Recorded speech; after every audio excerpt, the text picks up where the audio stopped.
This is a really great example of what we try to have in the boutique. Amy Robichaud runs the nonprofit Dress for Success, which empowers women to get professional jobs, many of which are downtown. So Robichaud says that's where the organization needs to be.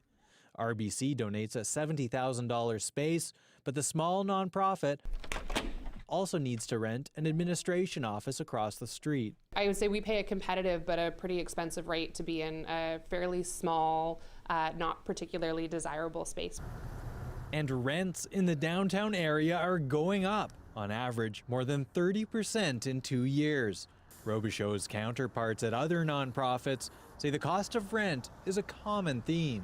I would say it ranks, if not at the top for all of us, very near the top. It's right up there. In this city in particular, it's one of the top issues because it is such a huge part of our overhead, which we are obligated to keep so low.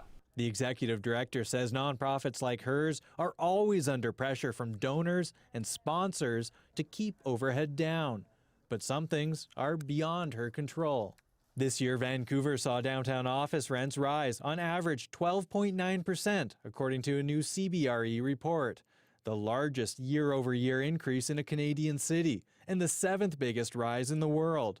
But Vancouver still ranks just 66th globally when it comes to overall cost. There's always a solution somewhere, but everyone is trying to rationalize and do more with less. Taylor says some organizations are getting creative, changing office floor plans to fit more staff, or simply moving to a cheaper neighborhood. But for some groups, moving isn't really an option. For any nonprofit, you're going to have inflation. The donors have to realize that there's inflationary costs. It's part of the cycle, and hopefully the donors can step up and donate more money. Taylor says Vancouver's global ranking of 66th in overall office rental costs makes it attractive for big companies to think about moving here.